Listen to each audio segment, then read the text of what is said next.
Phía sau mình là cống Hai Thành nha. Đây là cống Hai Thành, thì đây là cái chỗ mà tuần sau cỡ 29 tháng 8 người ta sẽ tổ chức mấy cái trò chơi nhân gian như là đua thuyền hay là bắt vịt này kia. Nói chung là mấy cái trò chơi nhân gian cho bà con vòng vòng ở xung quanh người ta đến, người ta tham dự vui chơi với các bạn. Để cho nó có một cái gì đó gọi là lễ hội của mùa nước nổi. Phía bên đây là ngoài sông nè, nó ngoài sông nước đang chảy vô. Cái này thì nước lên cao chút xíu nữa thì người ta sẽ xả nước vô trong đồng nha. Để mình qua bên cái cống mình quay cho các bạn xem.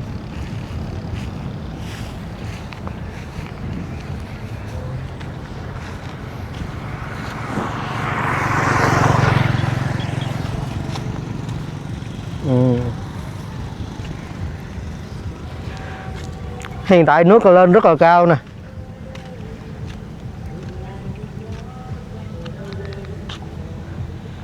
Ốc nhóc hết trơn các bạn, mà ốc nhỏ nhỏ không à. Bên đồng lúa thì người ta cũng đã gặt hết rồi, người ta cũng đã gặt lúa xong hết trơn rồi các bạn. Giờ chỉ còn lại rơm rạ thôi. Cái này mai mốt chắc người ta sẽ nước đầy quá, người ta sẽ mở cống, người ta xả nước vô đây nha. Ở phía dưới này mình thấy rất là nhiều cá nè. Đó, cá lồng tông nói bày bày luôn.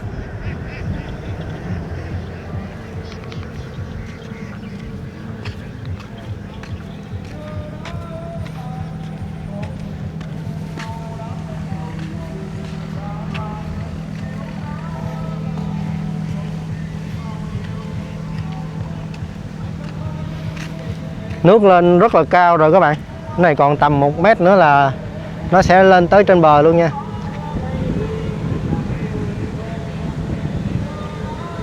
Còn đường thẳng này là một con đường đê thì mình đã quay cho các bạn sớm giờ rồi.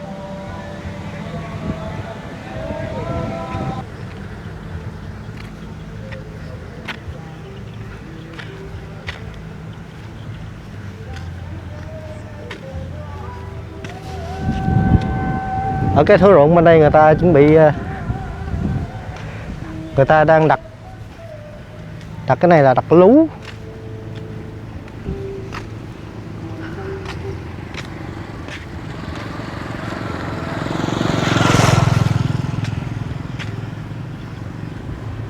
Đó các bạn, nước ngoài sông nè, là đang chảy thẳng vô trong hai cái thửa ruộng phía bên đây luôn. Là này là ngay ở đầu cống ở đây.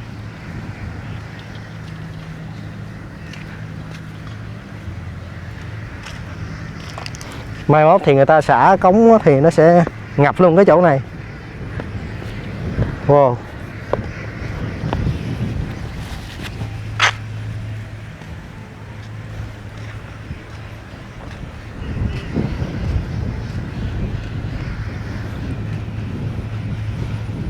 Mình đang thắc mắc không biết trong đây có nhiều cá không. Thấy nó quợn rồi đó, thấy nó quợn phía đó rồi đó.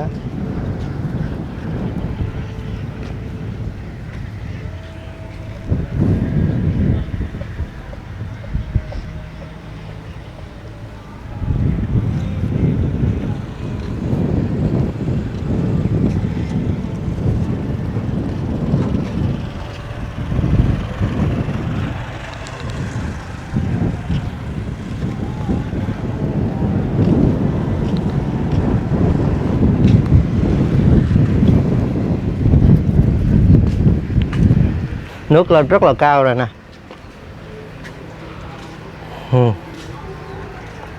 Này các bạn có thể thấy ở trên lệch hai bên gần đầu cả mét gì á.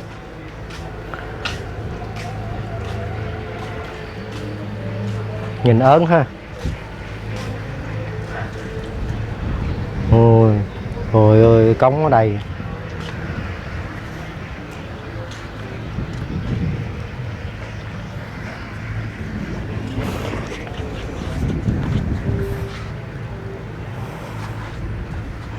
Bên đây thì nước sâu không hút luôn.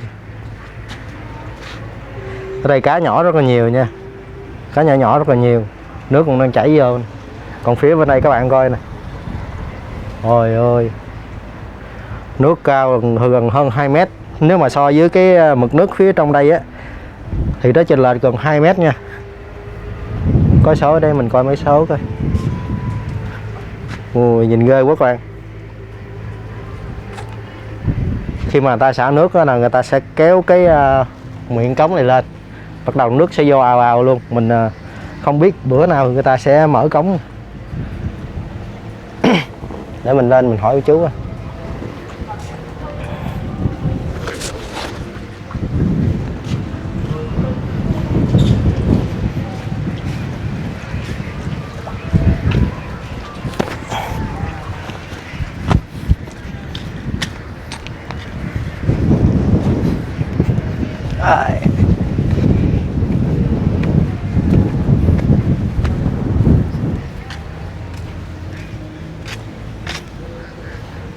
Đây bữa mấy xả nước à?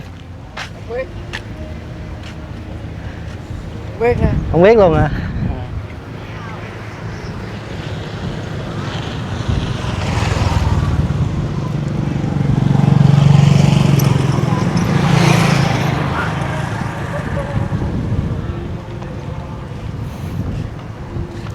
Rồi ông anh không biết bữa mấy xả cống luôn các bạn. Mình đọc thông tin thì bữa 29 tháng 8 là tuần sau sẽ tổ chức trò chơi ở đây. Thì mình nghĩ mình muốn là xem cái cảnh mà người ta quay cái cống lên các bạn, cho bắt đầu nước nó xả xuống, mình vô mình quay mấy cảnh này thì coi nó mới thú vị. Nhưng mà mình không biết chính xác ngày nào thì người ta sẽ xả nước. Phía xa có ông anh đi lên, để mình hỏi ông anh này thử. Phía bên đây người ta nuôi vịt cũng thời gian ta nuôi xong, ta cũng dọn lên hết. Ông chú đi xuống dưới ruộng rồi các bạn. Ở đây thì trên cao gió quá trời là gió luôn. Nhìn cảnh phía bên đây cũng chill phết á. Và thôi mình cập nhật tình hình cho các bạn như vậy thôi. Thì để vài bữa mình hỏi thêm thông tin thử coi. Hôm nào chính xác thì hôm nào người ta sẽ xả nước. Chính xác thì hôm nào người ta thông báo người ta mở cống á, thì lúc đó mình vô mình quay. Còn hiện tại thì mình hỏi người dân ở đây người ta cũng không biết luôn. Cảnh rất là chill, rất là đẹp nha. Xe mình thì dựng ở phía bên đây. Tại đây lâu lâu sẽ có xe tải chạy vô á, mà cái đường này thì nhỏ quá, xe tải đi nó không có lọt, nên mình dựng ở chỗ này. Phía bên đây là có cái đường ra sông nè, để mình ra phía bên đây mình quay cho các bạn xem.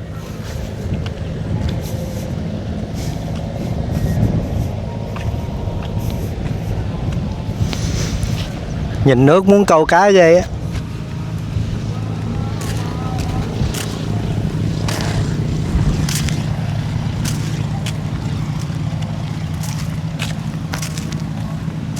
Ông anh hồi nãy nè, mình thấy ổng đi bằng chiếc xuồng này vô nè.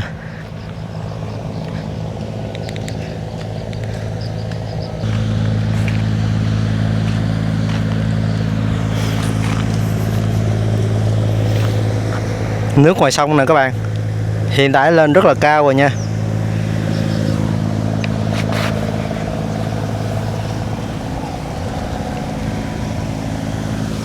Giờ còn tầm khoảng nửa mét nữa là lên tới cái bờ này rồi, là nó tràn bờ bên đây luôn.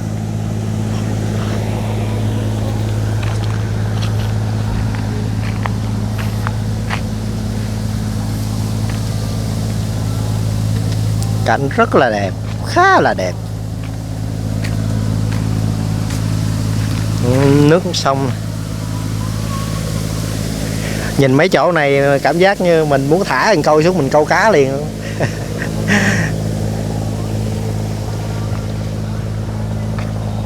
Nước lên gần sát mặt đan hết trơn rồi. Cái này nước dâng lên khoảng 1 mét nữa là nó ngập luôn nha. Nó ngập qua cả có con đê này luôn. Có thể ngập qua con đê này luôn á.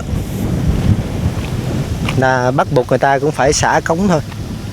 Xả là toàn bộ cái khu vực ruộng này là nó sẽ ngập hết nha.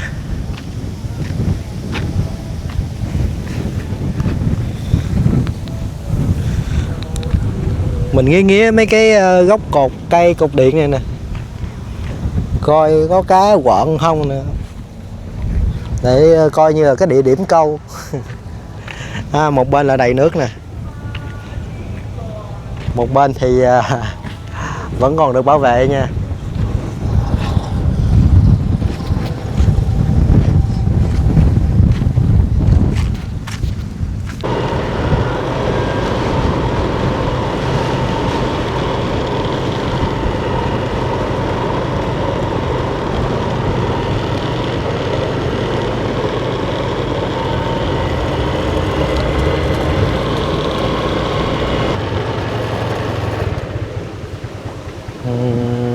Chỗ này mình thấy khá chill nè các bạn.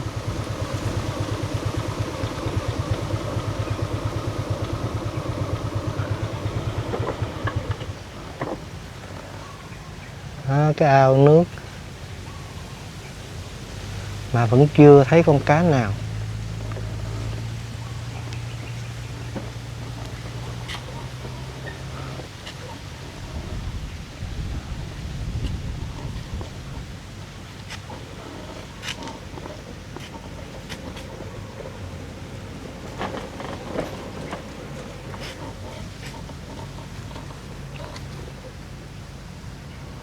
Cái này hình như giống cái hầm của người ta hay gì á.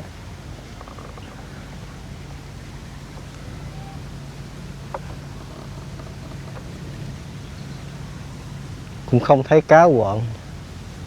Cái này dạng cắm câu á, cắm câu qua đêm á thì im.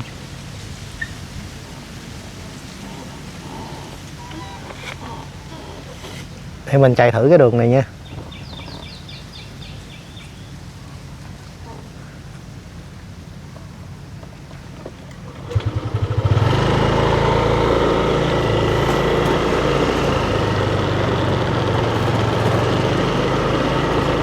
Có bụi tre.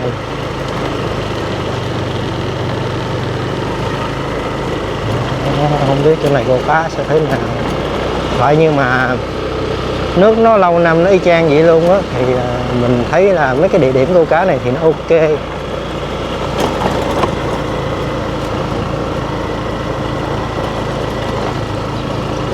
Còn nhưng mà nó kiểu nước lớn đó, thì nó mới đầy vậy thì nó cũng hơi khó, cá nó không có tụ về, cá nó không có tụ lại.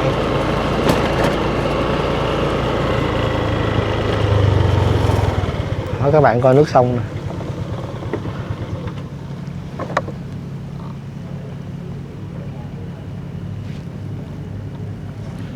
nó muốn sát cái mí đường luôn rồi, đã không?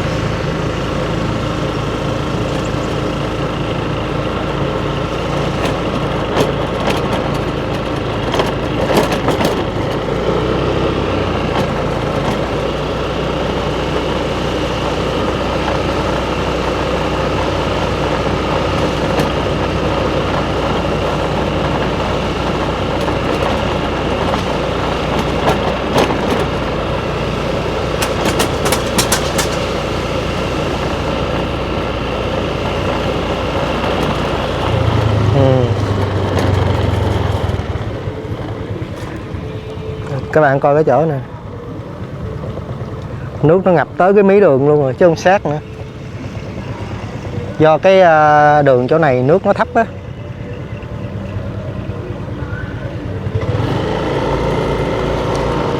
Cái này chắc mơ mốt nữa là nước nó tràn qua cái con đường này á, nước tràn qua cái con đường này là sẽ ngập vô trong đồng này. Đó, như chỗ này có nước ngầm.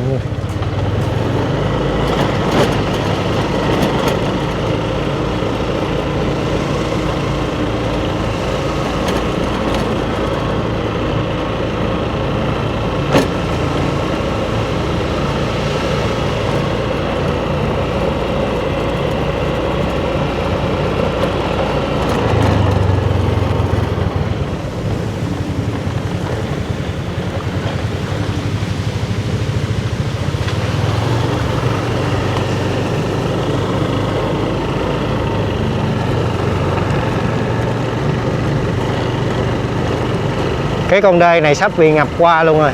có vài chỗ nước nó tràn qua nè, cái chỗ này sóng đánh lên nước nó tràn qua luôn. Này chắc là ngày mai nữa là nước nó tràn vô luôn, tràn vô cái cánh đồng này.